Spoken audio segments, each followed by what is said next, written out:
Hello, everyone. Joe McNamara here. Welcome to this edition of the VAW-VRC Oral History Project. The goal of the project is to tell some of the great stories of the VAW and VRC communities of naval aviation. Today, we're honored to spotlight the VRC community with our interview with Commander Don Boothe, who was the last commanding officer of the legendary Foo Dogs of VRC 50. A brief bio: Don graduated from California Lutheran College, entered Aviation Officer Candidate School, and received his Wings of Gold in 1974. Don served operationally in a number of VAW and VRC commands, including RVAW 110-6, where he flew the E-1B, followed by tours at VAW 115 and VRC 50 at the JO, Department Head, and XO/CO levels. Don is going to share some of his experiences in the VRC community before deployed in Westpac. As always, I'm joined by my colleagues from the VAW VRC Foundation, Pence Parsons and Dave Doherty. Don, thanks for sitting down with us today. Okay. Thank you very much. First off, could you tell us about the VRC 50 mission and area of responsibility? Yes, sir. I can talk about that. And if you'd bear with me, it will come up during my briefing. I intend to talk about my first tour as a JO there, and then returning for my second tour and what the mission encompassed and how we went about getting it accomplished. You know, so far in our oral histories, we've talked a lot about VAW stuff. So I'm really glad today that we get a chance to spotlight the VRC community and the experience of one who really was very much embedded in that community. So Don, I'm going to turn it over to you and tell the story any way you like. Okay, thank you, Joe. I appreciate that. First of all, I'd like to say how grateful I am for this opportunity to talk about Westpac Logistics and in particular VRC 50. I've got a few notes to help me remember dates and times, so if you'll just bear with me as I plug ahead here. I'm going to start off first with just a real brief history of VRC 50. VRC 50 and VR 30 were both established from VR 21 in October of 1966. VRC 50 in Atsugi, Japan, VR 30 in Alameda, California. Subsequently, VRC 50 was moved to North Island and later on to QB Point, Republic of the Philippines.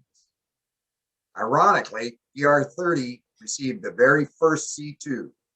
A month later, it and two other C2s were transported by carrier to QB Point for VRC 50. The squadron eventually had 5 different aircraft. They had C1s and C2s for the COD missions, T-39s for rapid air and VIP transport, C-130s for heavy lift, and eventually the US-3 for long-range COD operations, commonly referred to as Miss Piggy. During the Vietnam conflict, there were 20 different aircraft carriers in the area. They ranged from the Essex class to the Midway class. VRC 50 serviced all of them with a permanent det at Da Nang, Vietnam, and out of QB Point in the Republic of the Philippines. The squadron was known variously as Nifty 50, Thrifty 50, Greenbush Airlines, Foo Dog Airlines, and my favorite, McHale's Navy of Westpac. And I'll mention that a little bit later on here. During my time in the squadron as a JO, we had 500 enlisted, 55 officers, and way too many 04s. Fleet Logistics Support Squadron was a JO's paradise.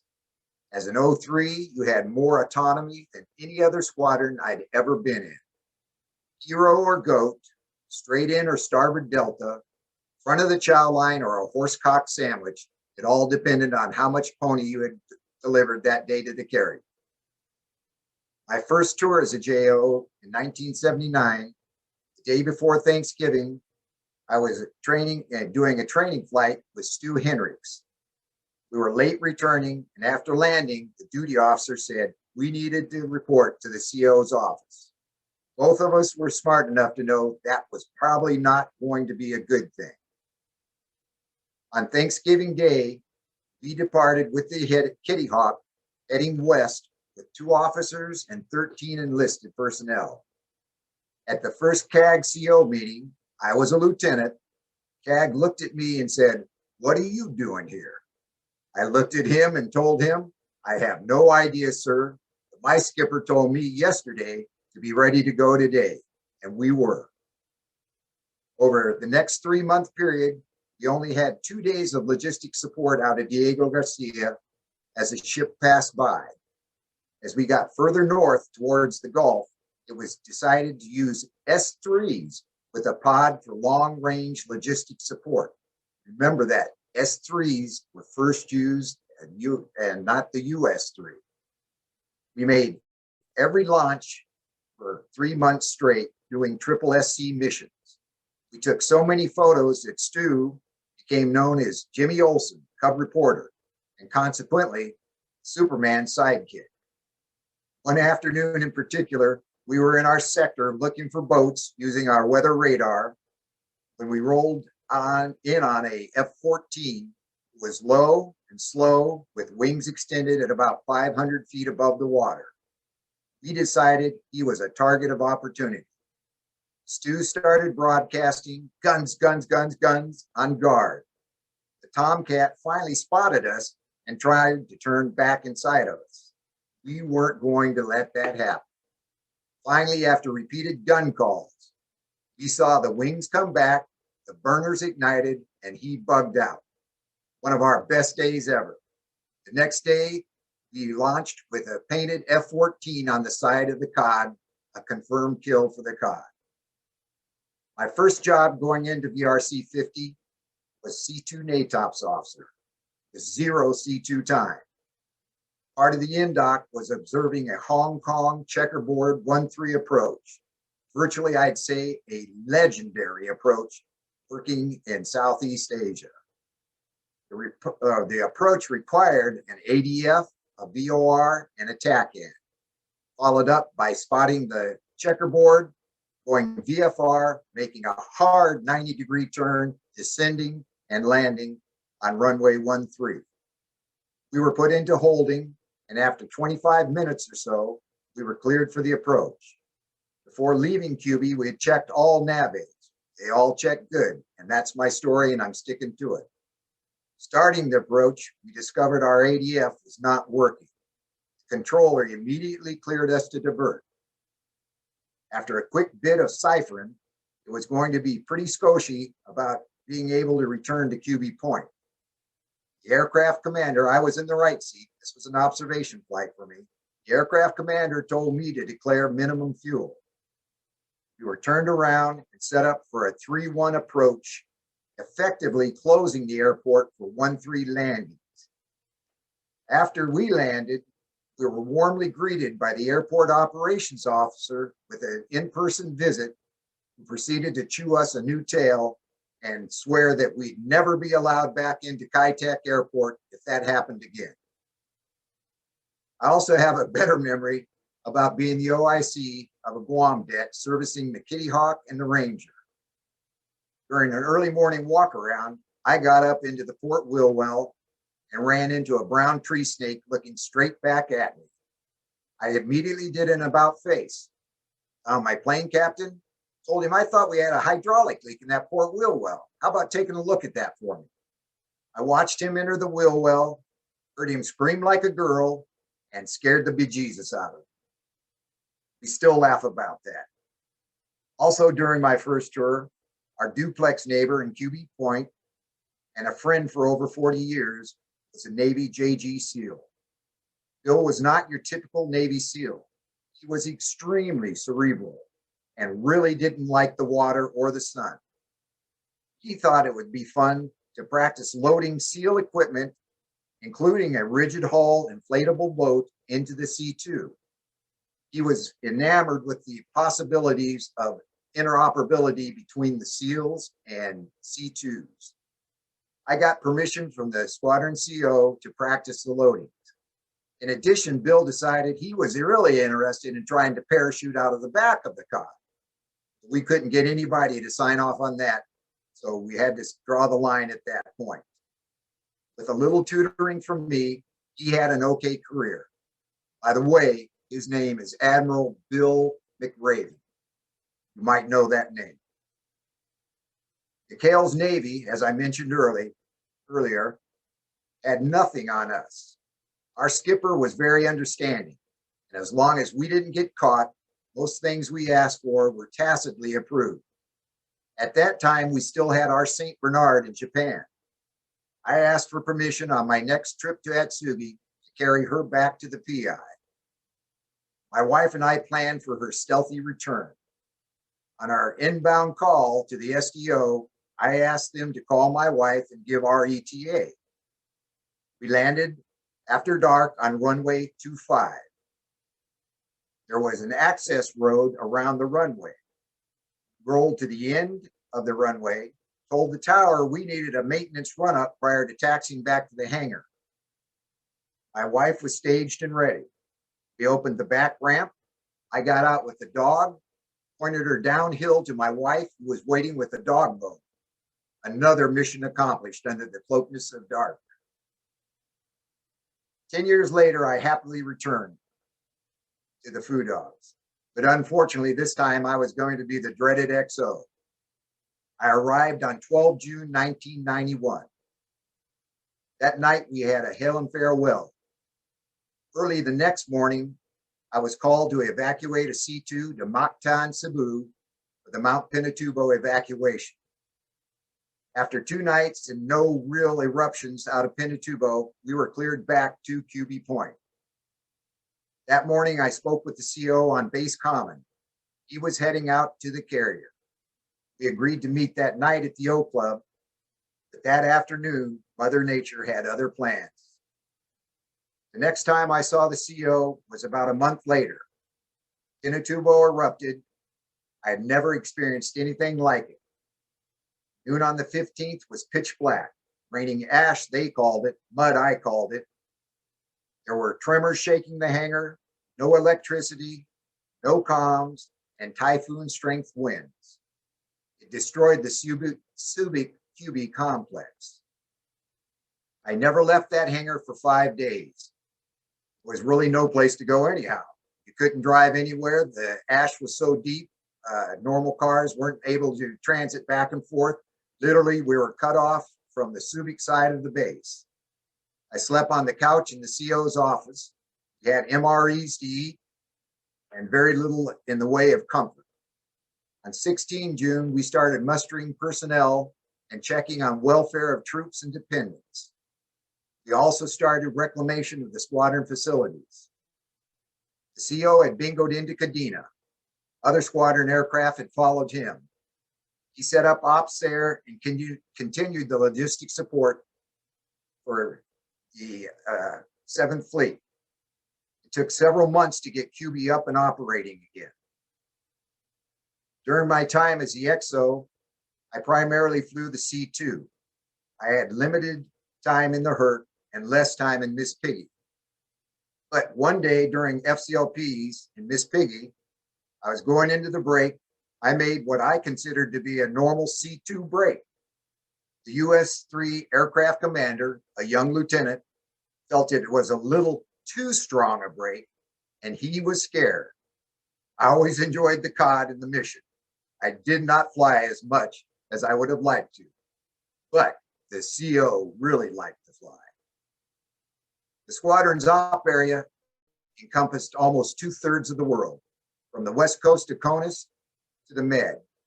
We had a permanent detachment in Fujairah, United Arab Emirates, with 2 C2s rotating there every 2 to 3 months, with normally an O3 as the OIC.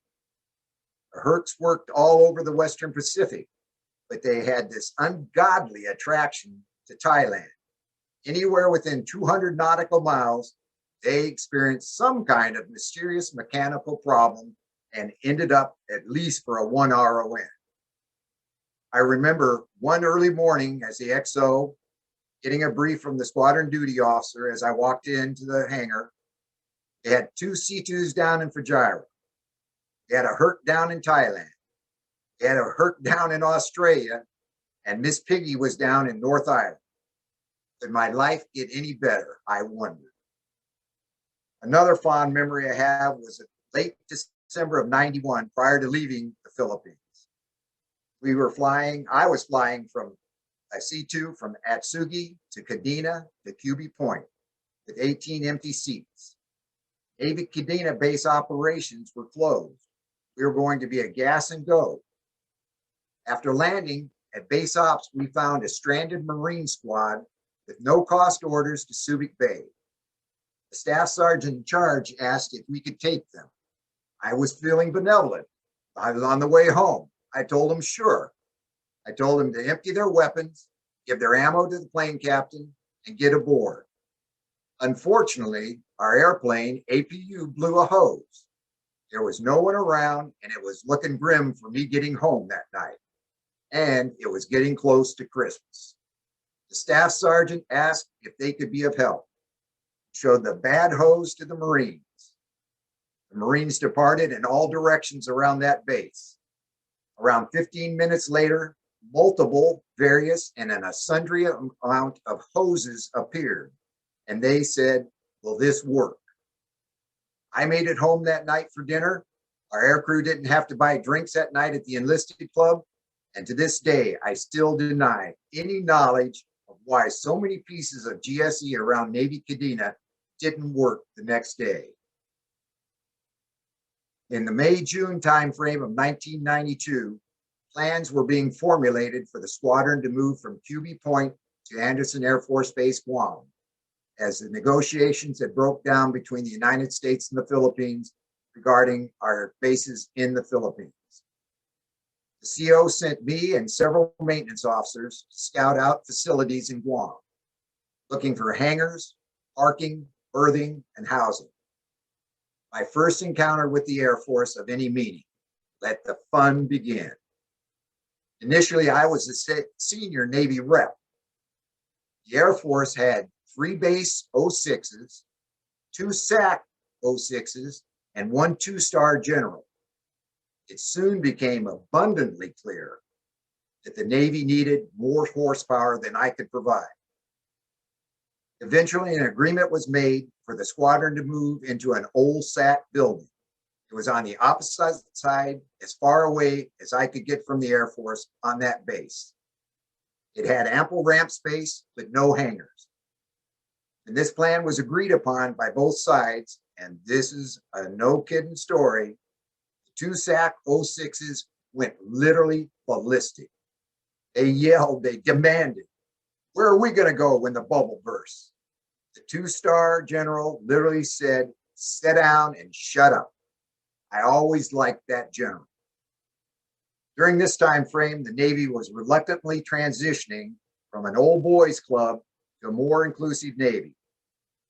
We eventually had 8 female members of our war group. I was pretty much old school myself. My opinion changed as I worked daily with our female officers. They wanted no notoriety and overall did their jobs well. The support from our 2-star boss at Comfair Westpac, the carrier COs that routinely gave a call to us and said, don't send women to our boats, were informed if they wanted logistic support, they'd get a cross-section of our pilots. As a side note, one of our female officers, after leaving the Navy or the State Department, spent 2.5 years as the de facto ambassador to Singapore for the Trump administration. In general, life was not easy at Andersen Air Force Base. VRC-50 had the only permanent airplanes on that base. The Air Force had airplane envy. Air Force security took pleasure in harassing our sailors. One early morning, I got a phone call from our squadron SDO that one of our E3s coming through the gate had actually been stopped and bitten the security canine, the Air Force security canine. They swore the dog was ruined. We checked the E3 for rabies. He was okay. I'm still in touch with that guy to this day, and we still laugh about the situation. The natural inter-service rivalry was epic. We won more than our share of athletic intramurals on base, and that pissed them off. We liked that. war room decided to have T-shirts printed with Navy wings and NAS Anderson. Got a call from the base commanding officer. You like that too. If you take and can see where I'm pointing here, I am wearing my official NAS Anderson shirt. In general, Guam was a killer for the squadron. It just wasn't in the right location. The C-2s required internal tanks to go anywhere. The Base Realignment and Closure Commission was closing bases all around the world.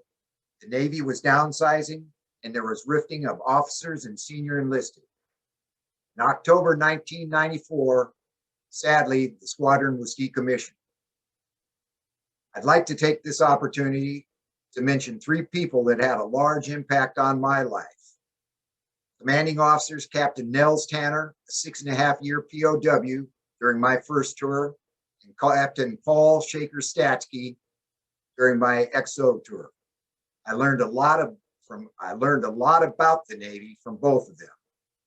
Last person I'd like to mention was our last Command Master Chief, YNCM Bob Palmer. Absolutely the best. I could not have done what I did at that squadron without his aid and support. To end this walk down memory lane, in all truthfulness, my 2 tours at VRC 50 were some of the best times of my life. To this day, some of my closest friends, and for over 40 years, have been former Foo Dogs. Got a few things I can show you. One would be our VRC 50 patch. Hopefully behind my head, you can see a squadron t-shirt with the aircraft on it. Got a bumper sticker, VRC 50. All these things are available. You have a VRC 50 association, and my most prized possession of all, the CO's Cup with the VRC 50 emblem on it. Thank you very much. Don, we've had several interviews so far, but that was one of the greatest. And thanks for that. Very interesting, great stories, and a great appreciation of the VRC mission in that time and in that part of the world. Can you reflect for a moment on just on the legacy of VRC 50, and do you think it lives on in some way in the heart and soul of the VRC community? Well, since the VRC community is somewhat shrinking now and going to the Osprey, I can't say that it's going to live on long there, but I can say that we have a VRC Alumni Association has over 1,000 members, and every 2 years we have a reunion somewhere over in the United States, and generally participation is pretty good. The downside is, like myself, we're all getting older, so the stories get sometimes more exaggerated, but the VRC community will live on as long as there's VRC people alive and able to talk about it and remember it. I will say amen to that. I really can't think of anything to add. Thank you so much, Don, for sharing your stories with us. And as always, thank you for everything you did for our great Navy. I really appreciate it.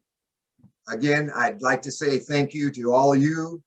It allowed me to expand some of my best recollections about being a VR pilot. Okay, that's it for today. Thanks everyone for tuning in.